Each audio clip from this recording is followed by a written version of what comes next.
did this over lunch, and we kind of felt like we wanted to end with this because, at the end of the day, this was my favorite thing, right? And this was something that I love the show so much, and this is something that, it was the first thing that Ryan and I put on a whiteboard when we wanted to do this conference. We knew that we wanted to find a way to do Shark Tank. It was actually originally Ryan's idea, as most things are.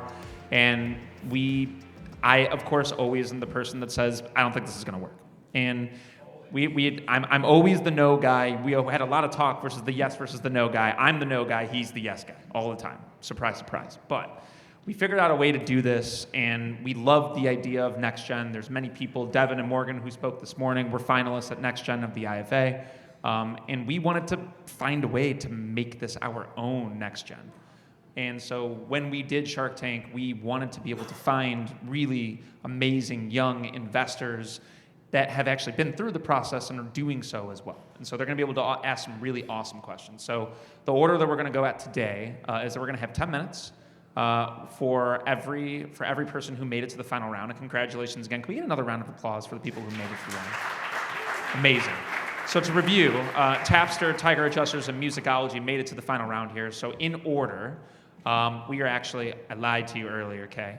What we're gonna do is we're actually gonna have Ted go first, because Ted finished with the most votes, and then we're gonna have Kay and Joseph, and then we're gonna have finish off with Mr. Weinberger as we did yesterday. After that's done, we're gonna allow the Sharks to confer for about 5 minutes or so, and then we're gonna give them time to give feedback to every person. That was the coolest part last year, was actually everybody got to give feedback. So half an hour will be them talking, the other half will be them kind of giving their deliberation and why. Okay, without further ado, let's get started. Ted, hop on up.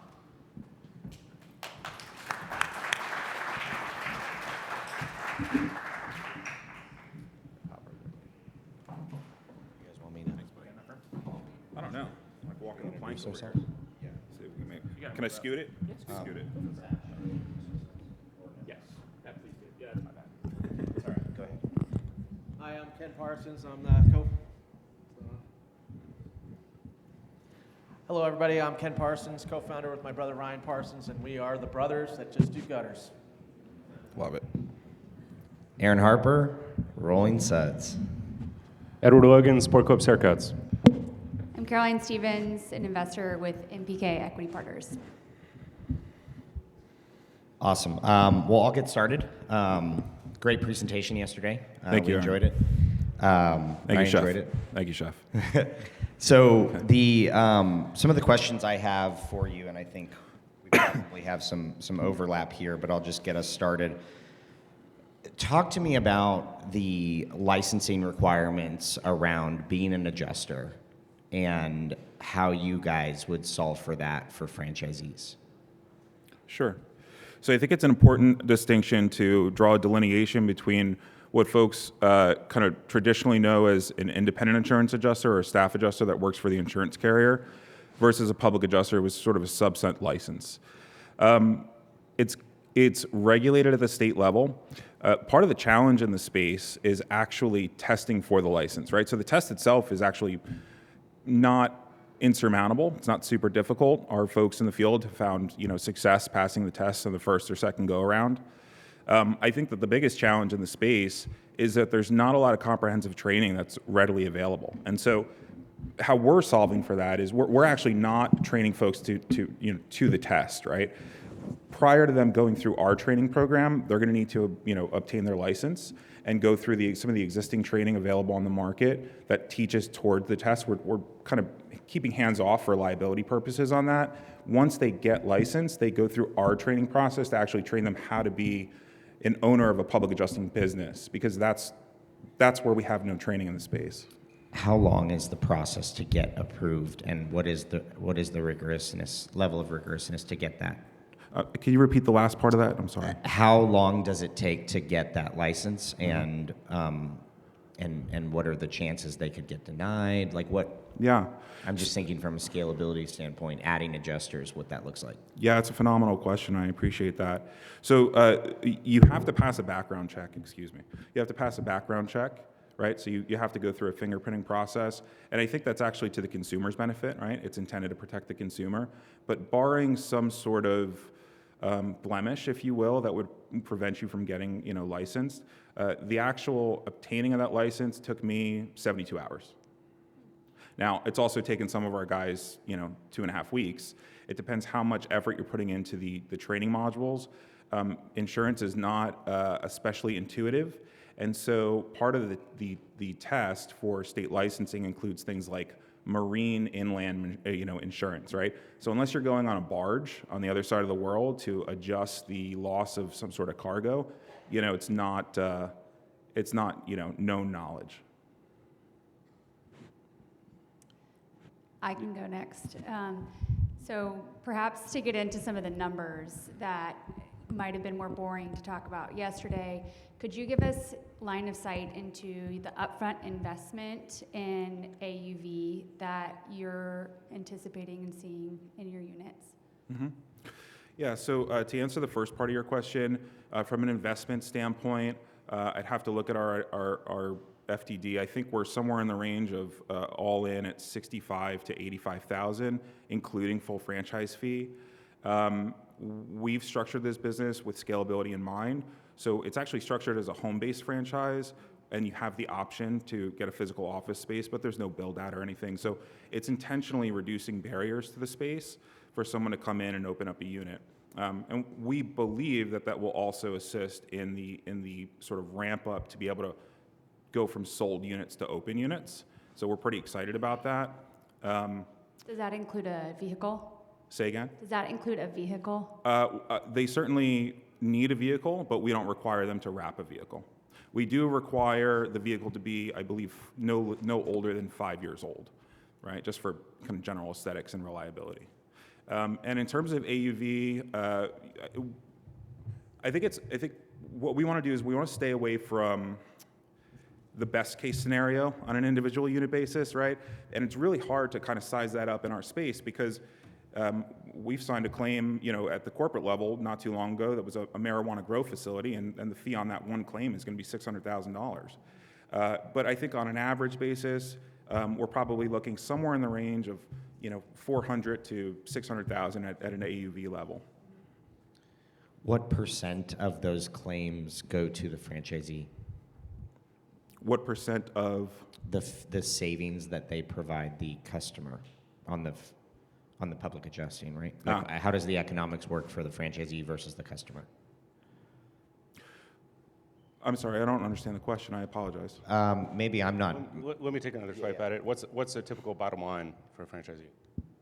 On an individual claim basis? No, total, annual. So if your AEV is 400, 600, what's the typical bottom line? Now I'm sorry, I'm not super fancy there. Sophistication is a little bit low. If we bring in 100,000 in cash, or a franchisee brings in 100,000 in cash, they're pocketing approximately $90,000 of that cash after expenses. Do you require that they're full-time, and how do you figure that out, right? It's owner-operated model. Are they all full-time?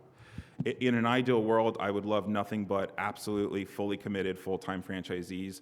It's not a requirement, and as a matter of fact, the Houston office is not run that way. The Houston office was our flagship. I started the Houston office, and I haven't touched a claim in 9 months. How do you create awareness in the marketplace for your franchisees? How are they getting? How's the business coming in the door? And if you could talk to that. Yeah, so I mean, I think I touched on it, a little bit yesterday. Awareness is one of the biggest challenges in our space, and I think that the true answer is that creating true penetration from an awareness perspective for the entire consumer market is going to take some time, and it's going to take a little bit of money, right?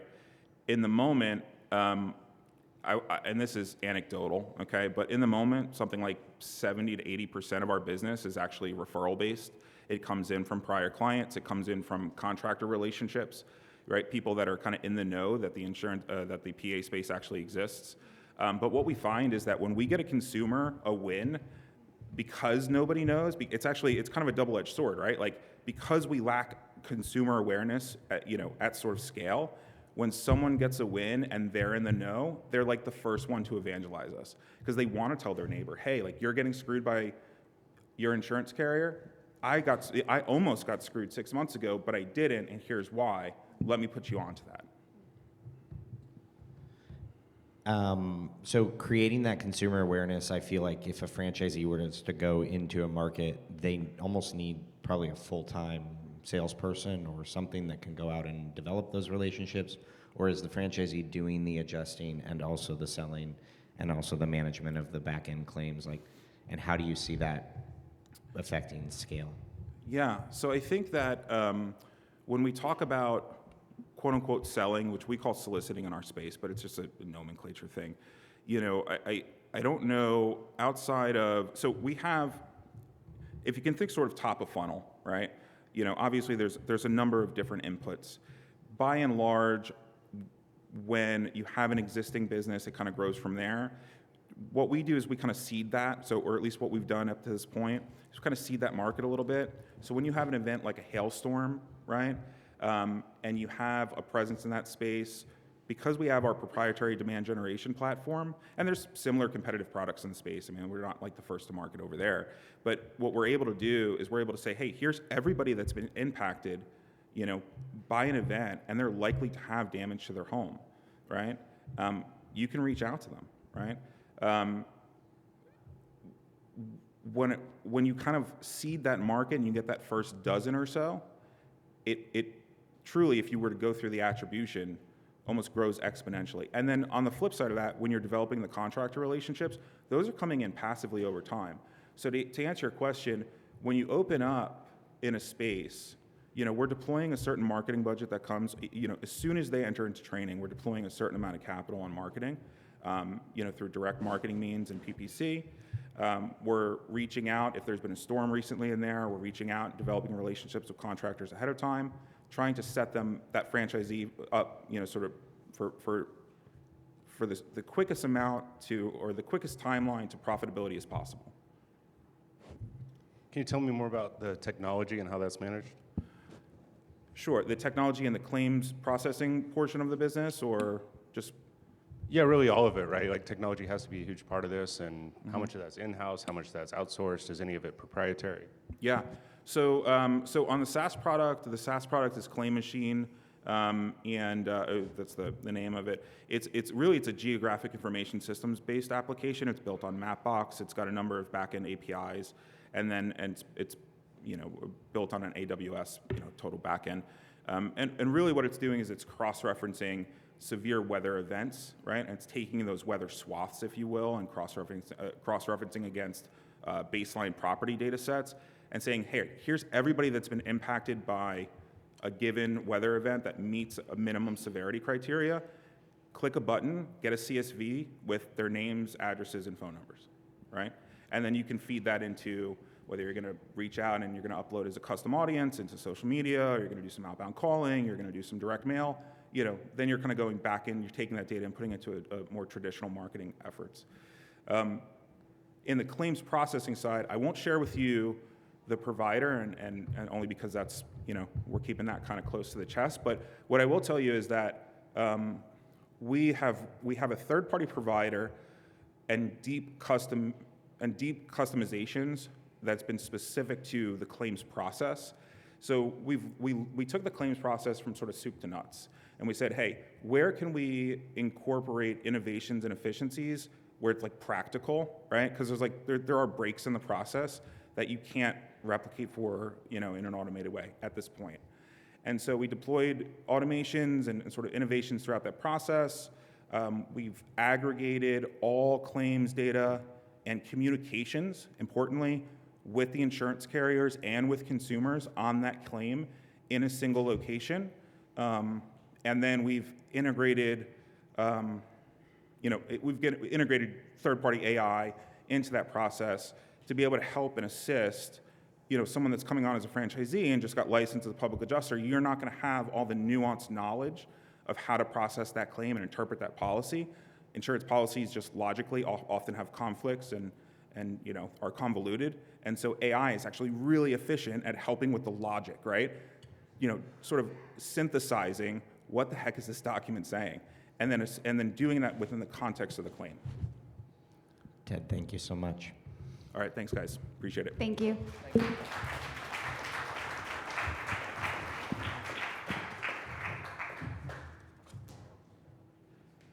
Okay. Thanks again to Ted. That was great. So next to step into the tank, we have Kay and Joseph from Musicology. Give them a hand, guys. All right. All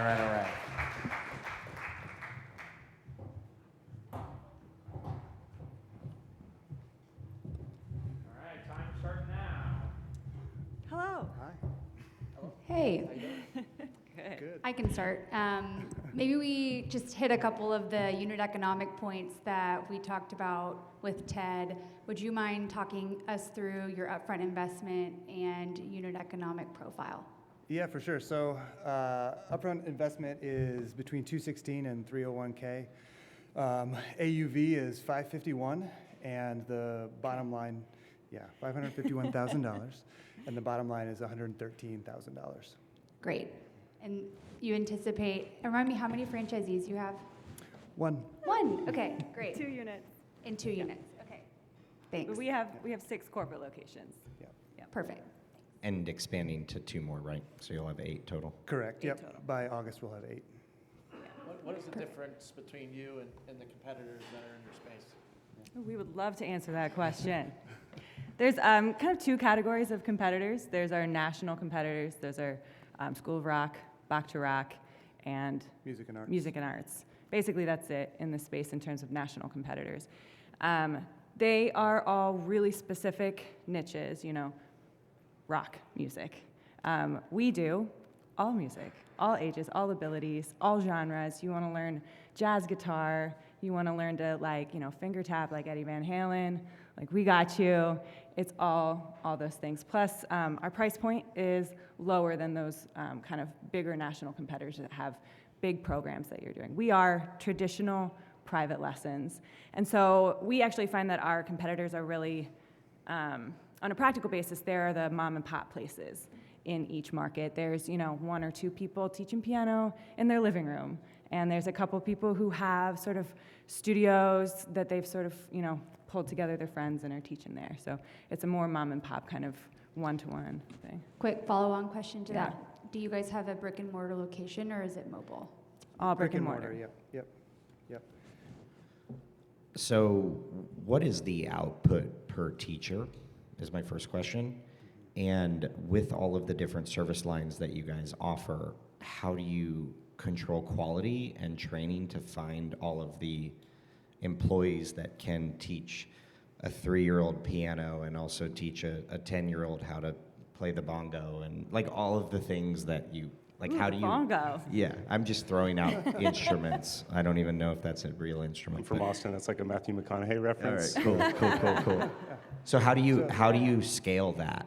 And Yeah, how do yeah. you provide franchisees the support they need to find those teachers? Do you want to cover the? Yeah, so output per output. teacher, that's a little bit hard to measure because they're, we have core instruments like piano and voice and guitar, and those teachers are going to work about 20 hours a week, and so they're going to teach between 30 and 40 individual lessons per week. But then we'll have niche instruments like violin, like band instruments, and those teachers are super part-time, and they'll only teach a couple of days with about 10 students. But the core teachers are piano, voice, guitar, and they'll do 2 of those 3 instruments, and they'll work 4 or 5 days a week. What does your student retention look like? How long does somebody take lessons? Do they sometimes switch instruments? What does that look like? Yeah, Yeah. our student lifetime is 18 months, and our retention numbers are 6%. Yeah. Yeah. And you should go back and answer I'm Aaron's going other to answer question, 'cause that's really important. yeah.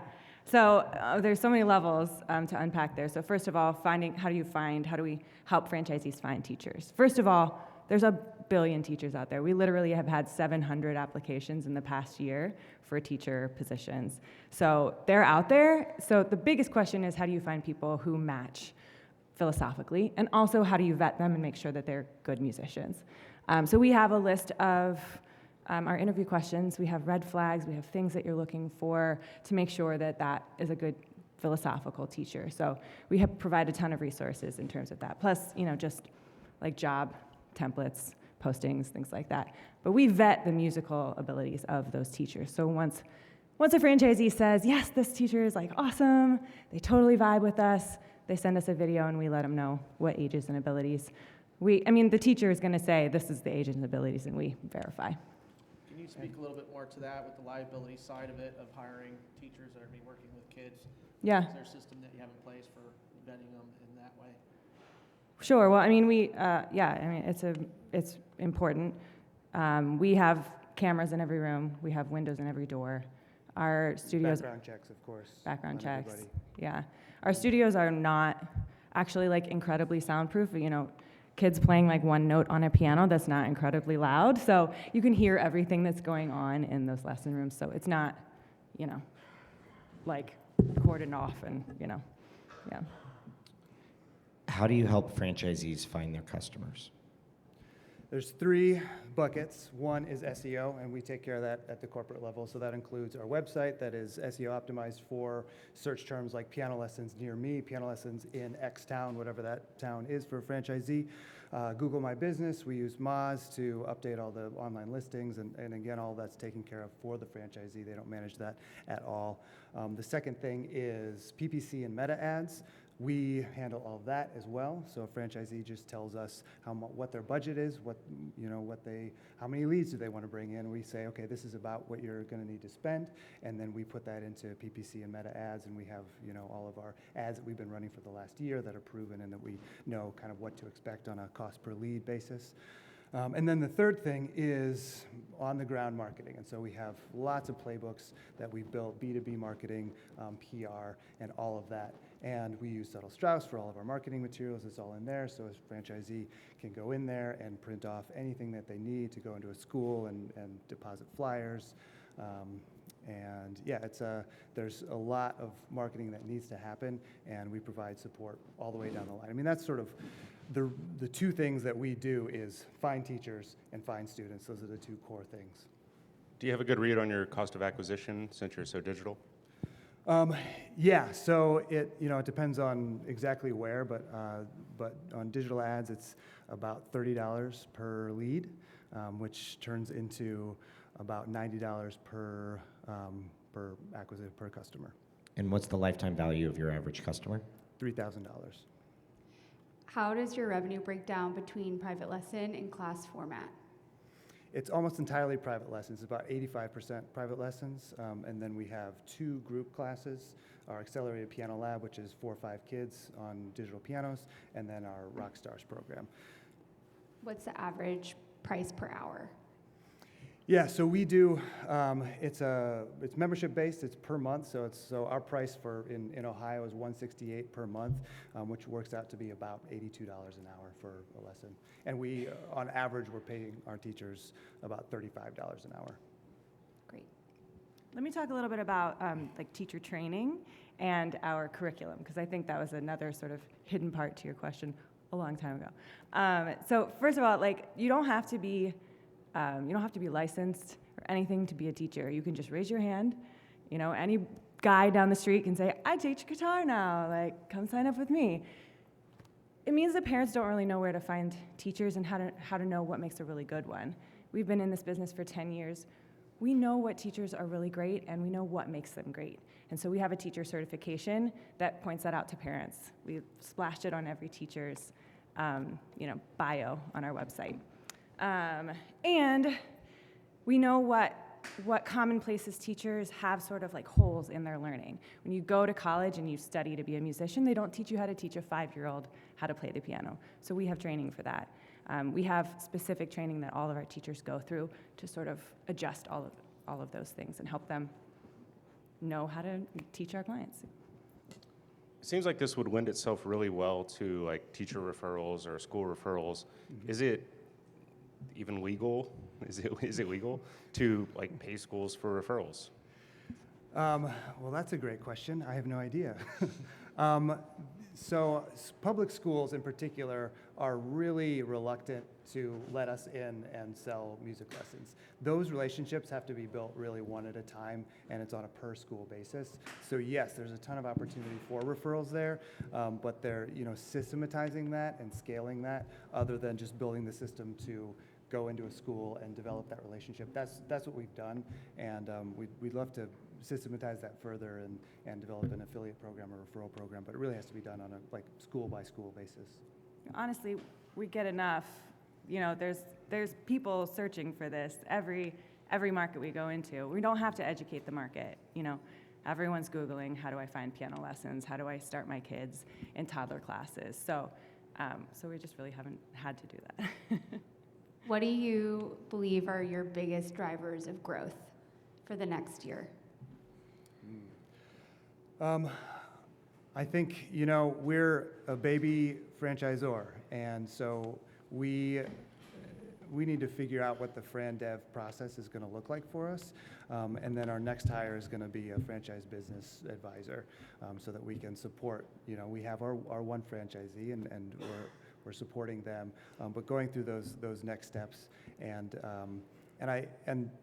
the one piece of that we're experimenting with now, so we're opening up a corporate store in Indianapolis later this year, and we have built a pre-sales program that's based on Orange Theory and Kid Strong and other membership businesses, and that is, the aim is to get a franchisee to cash flow positive by opening day in terms of membership sales. And if we can do that, then one, we're going to open up more corporate studios, but if we're going to have proof of concept and a system to give our franchisees and say, you know, do this, and your business is going to grow and be great. And so that's really what our focus, those two things are our focus over the next few months. We're getting the hook here, but Zach, I'm going to ask one final question. Is your franchise unit matching the performance of your 6 corporate units so far? So far, we sold them a corporate unit, and yes. yeah, it's doing the same, and they're going to open their franchise unit in August. So we'll find out. Thank you so much. Thank you. Thanks, guys.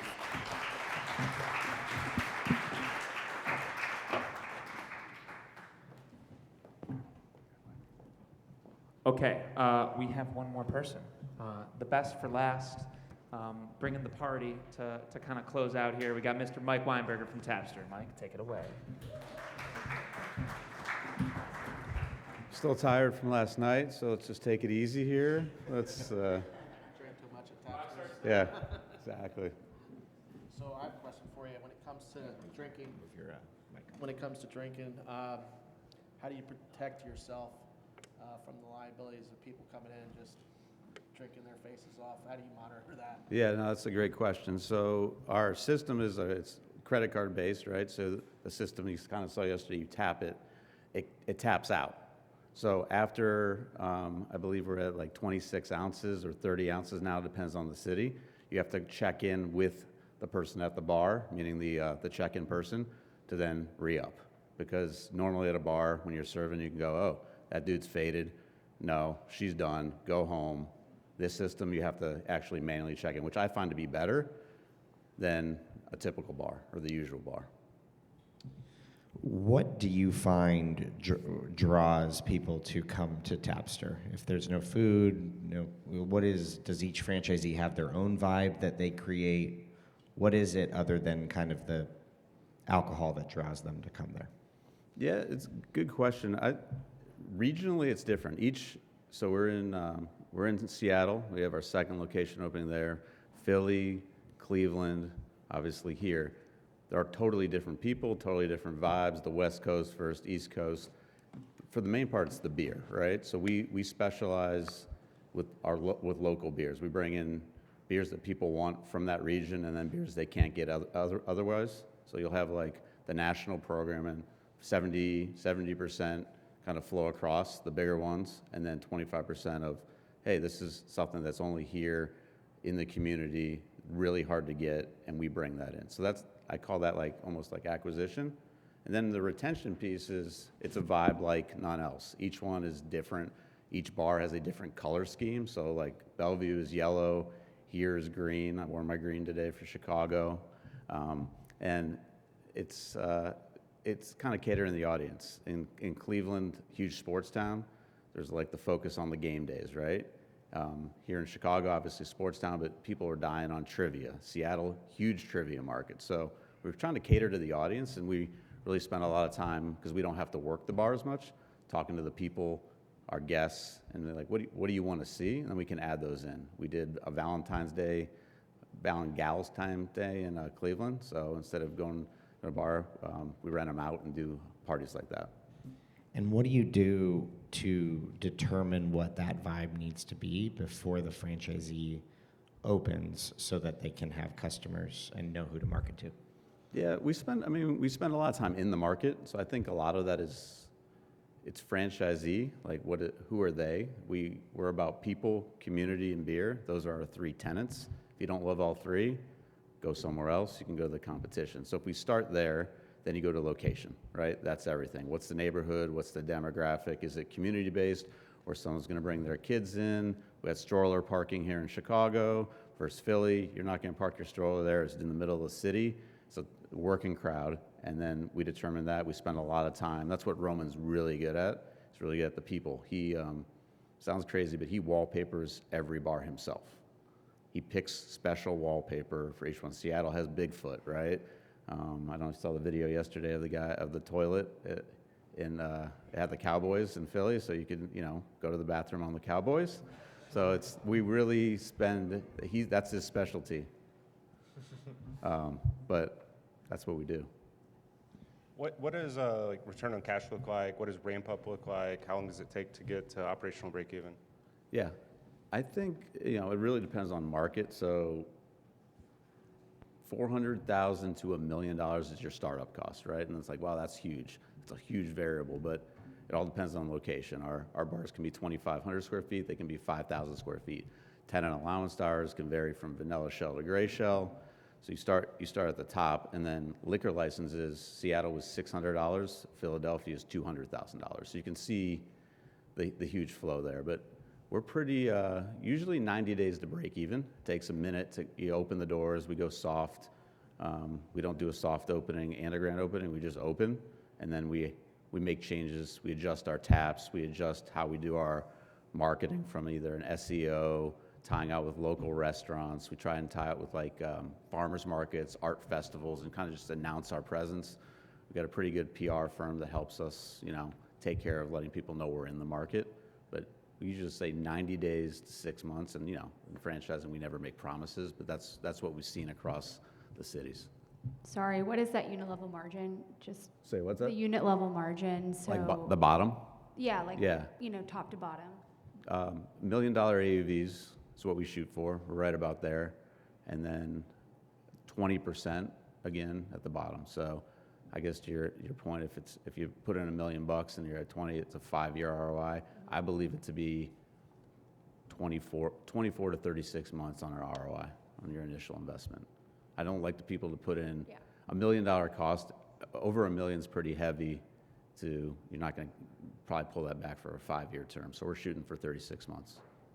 What's the breakage rate with the equipment? I would imagine people don't break as often as machines, so has that been a problem?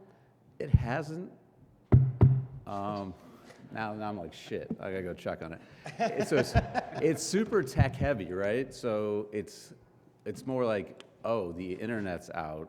Like if the internet dies or electricity goes out, that's a good day to be in our bar because we're giving out, let's be clear, liquor for free. The taps do not flow when the electricity or the Wi-Fi is out because that's how tech it is. The rest of it, we recycle every keg, every wine keg is super sustainable. Like it's really clean. But yeah, if Google's out, we're in trouble or something like that. How do you source your beers, and how do you make sure that they're relevant per market? Yeah, Roman, the founder, spends a lot of time with the GM and then with the customers, just asking what they want. So we start by looking at all our other bars, understanding the market, spending time with the competition. It's a rough job, but you go sit at bars and drink, right? Oh, that's a good beer. What do people like? What's moving in the market? There's a lot of local craft beer festivals, Great American Beer Festivals in Denver every year. So we spend time there, and then the beauty is it's easy to change out a tap, right? So if it's not moving, you're looking at your data, you're looking at your SKUs, and what you thought might hit. Pumpkin spice sounds really good. Shit didn't sell, done, right? And then there's things that we're able to add in. So with 50 taps, we're able to be really nimble. 30 of the 50, say 35 of them are beer, and we're beer heavy. But when people ask for something and you hear it enough, we do it. So it's really kind of organic and then kind of market driven based on, you know, what you're seeing. Do you know what your repeat customer rate is? What's that?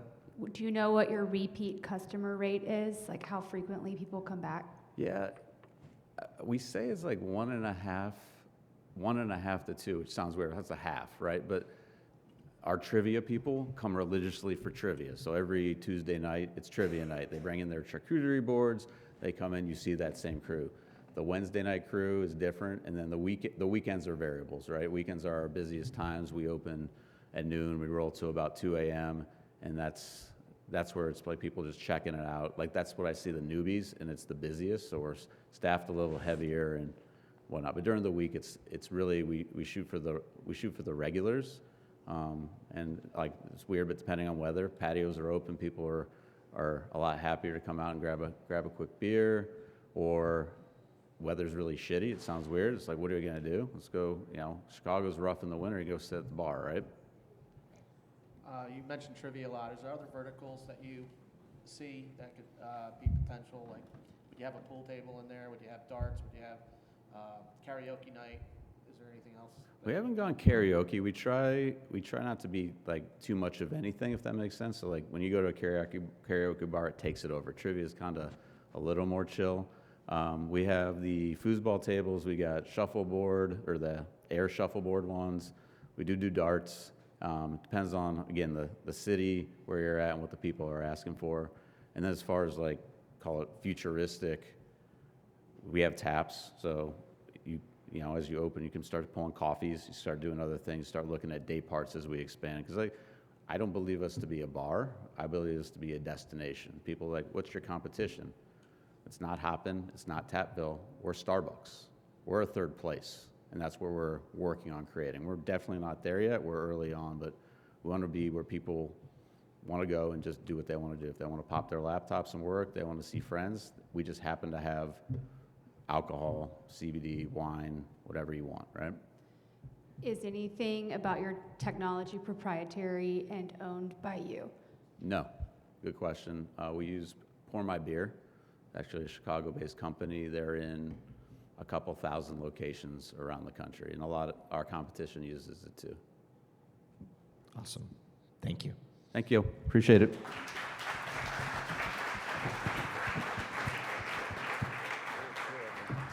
Okay, so thank you very much. Give another round of applause for everybody. That was amazing. Thank you. It's not easy doing that, guys. It really, really isn't. So great job to everybody who stepped up to the plate for that. So what we're going to do quickly, we are going to take 5 minutes to let the Sharks confer here. So bathroom breaks, be back here at 2:08 because we are going to start to take this down, and we will be ending at 2:30 sharp. Fall off my chair. That's great. Yeah, that's fun. Good job. Yeah, I think that I think I have.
I know, I didn't even touch Shake Shack. No Shake Shack for me.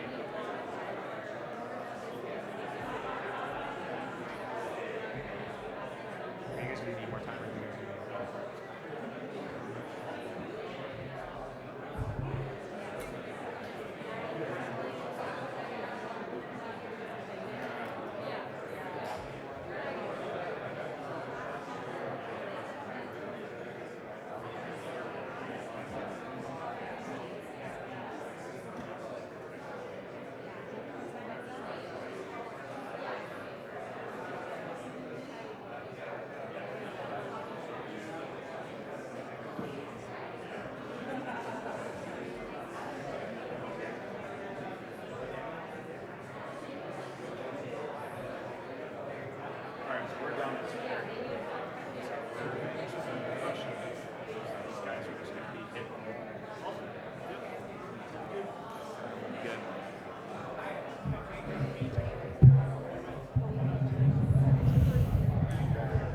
From an extra additional Shark Tank perspective, I know I have two personal friends who have team they have concepts that are AI related that accelerate.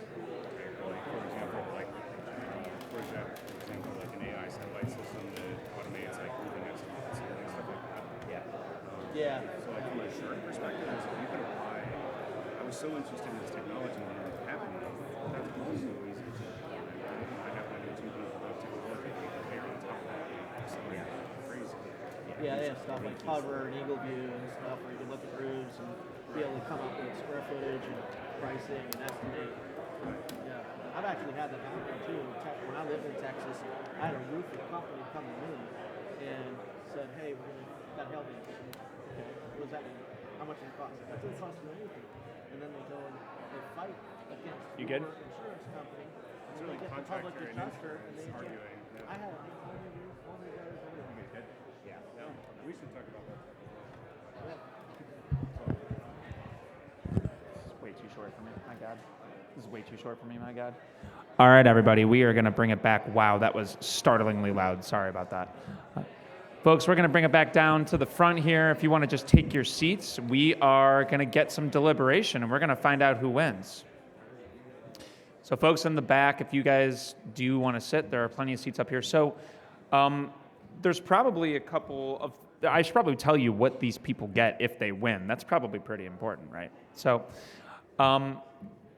I think one of the cool things about Shark Tank is that many of the folks, as I'm sure you guys are kind of getting the sense, their brands aren't that mature yet. And so one of the things that we have found, and that is really a core tenet of all of our events, is mentorship, right? And all these people behind me have so much experience in being able to do that. One person, of course, who is a former winner, and Aaron, and others who actually have invested or have been invested in recently. So they can speak to their experience, and that is worth more money than you guys can ever imagine. Just having that experience, which I know you can get by sitting around having a beer. But I think the biggest thing is that these people now know all the details about your business and actually can ask these structured questions. And so that is more important than anything. And of course, you also get bragging rights, and we post you all over social all year long too, which certainly helps as well. So without further ado, I'm going to hand it over to the Sharks to kind of give the rundown and then hand off the winner.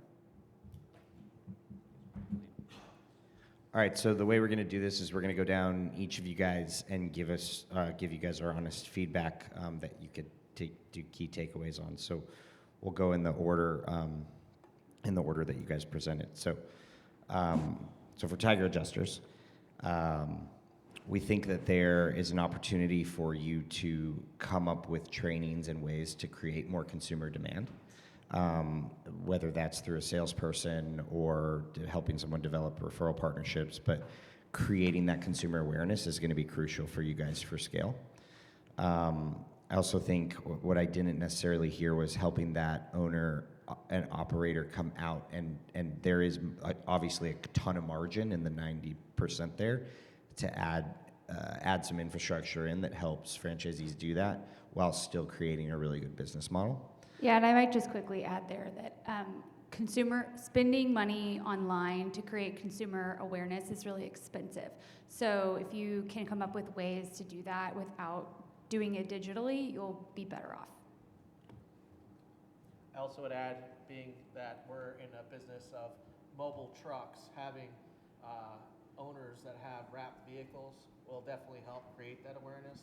They will definitely get a lot of referrals, especially after a storm happens, and they see the tiger claws out on a car. I think that would definitely help. Certainly yard signs or anything like that can help as well.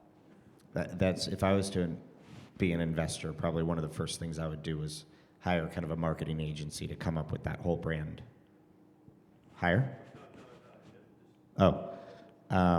Yeah, to come up with that kind of brand awareness and something that would really pop and have, all right, so 4 trucks in a territory equates to this and getting to this. So I think that's something to think about. Is there anything else I'm missing? Yeah, no, I would just say quickly on that, we've invested in 6 home services franchise brands, and one of the things we always talk about is it's really difficult to really exponentially grow your AUV when you're a chuck in a truck. So I would start from the beginning, training franchisees to be business owners and really think about how to codify how much revenue they can generate with 1 truck and what it looks like to manage a team, and then how quickly they should be bringing on their 2nd truck, because you can quickly grow your system-wide sales and then thereby franchise or cash flow with that in mind. Yeah, a lot of this has been said, and there's some obvious things, but the most interesting thing about this brand or concept to me is there's actually a lot, and I hate it when people use the cliche terms or whatever, but there's a lot that can be done with AI and technology here that could just like hypercharge this. That's pretty interesting. Yeah, but great job. A lot Great of job. opportunity. Yeah.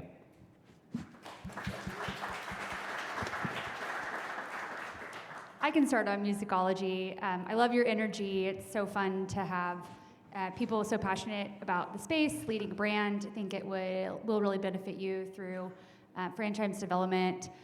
I think my number 1 piece of advice would be that it's great to be everything to everybody until you're nothing to nobody. So I would just really think about exactly who you are and exactly why people need to be at musicology, and whether that's defining an age range that's your sweet spot, or a service that's your sweet spot, or an experience that's your sweet spot. People have short-term memory, so I would just advise you to be a little more granular. Yeah, and just to add to that, like if I'm a franchisee and I open a store or a studio, and I'm trying to think of what type of teachers do I need to hire versus what type of customers am I going to go find. If the customers are 30 to 35 and they want to learn piano, or if they're all types of customers, those are going to be different types of teachers. And I think the most challenging thing that you guys will have in terms of scale will be that kind of skilled labor piece. And so really honing in on that from both a labor model perspective and also a consumer and then marketing and customer acquisition perspective would really help. I also think, I don't know, it's like doing some mental math. I think you have room on AUV, just like thinking about how to get more people in your doors for more hours in the week. And I would just try to get creative there, because I think there's real opportunity. Yeah, I think on the unit level economics, you have like good problems to solve, to your point, and a lot of opportunity. One thing that's interesting to me is I would advise you to be really confident on, you've got 6 company locations, 1 franchise, but there are really 7 company locations and you sold 1, right? Like, are you sure you're a franchise company? Because it's totally different, right? And that seems like a simple distinction, but can really confuse franchise companies in their early stages if they're not sure which one they are. I will say, though, if I'm giving an emerging franchisor advice, I would tell them to sell a corporate unit. And so I do think that that's a pretty responsible thing to do. I think that's it. Good job. Yeah, I think that's it. Yeah, Great job. great job.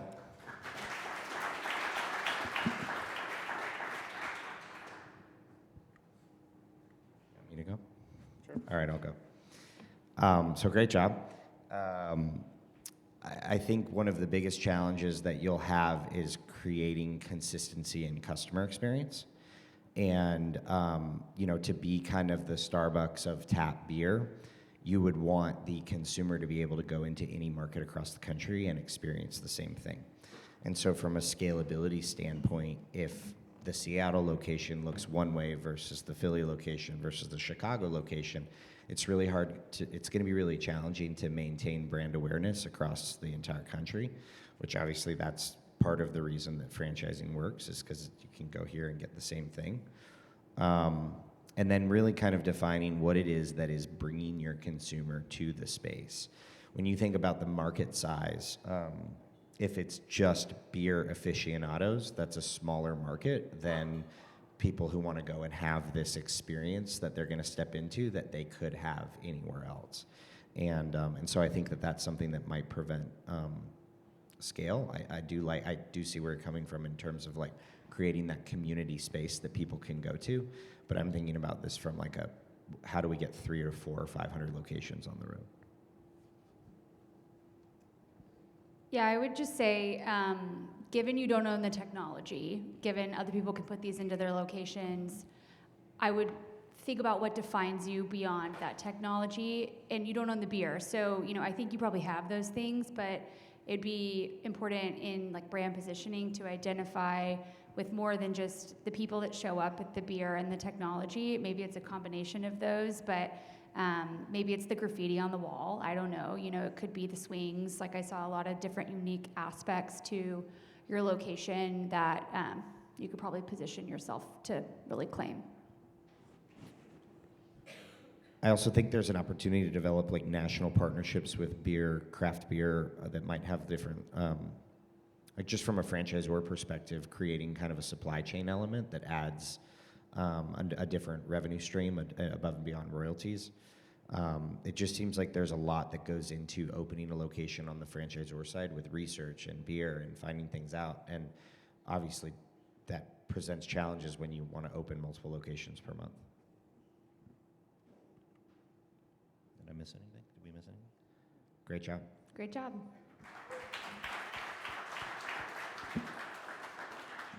Do a drum roll. Drum roll, everyone. The winner is Tiger Adjusters. Woo!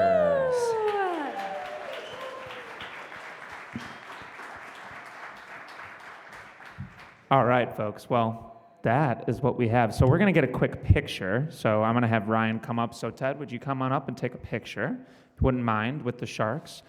For people who are going to be sticking around tonight, we're going to Tapster tonight. So if you'd like to do that, my phone number is going to be in the app. Please text me directly. That is how we're going to do this, I think. It's probably the easiest thing. I'm happy to be the one that gets annoyed. So if you are going to be here, please text me and give me the number of people that you are bringing so we can figure out how much pizza to order. Thank you all so much for an amazing show. We appreciate you. Thank you.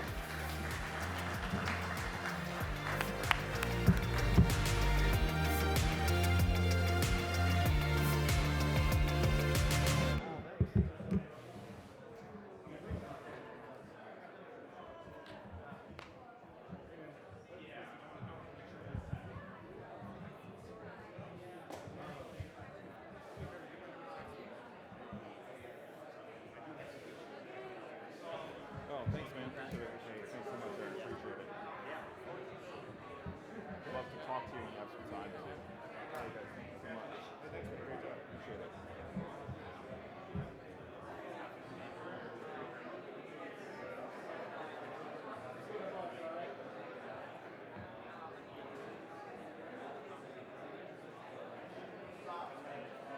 That is the smile, buddy. Thank you guys very much. Appreciate it.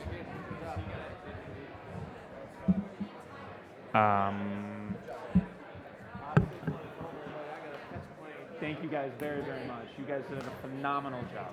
Thank you. Thank you. That was amazing. Are you guys? Nah, it's cool. He was gonna try. I know he's got to go.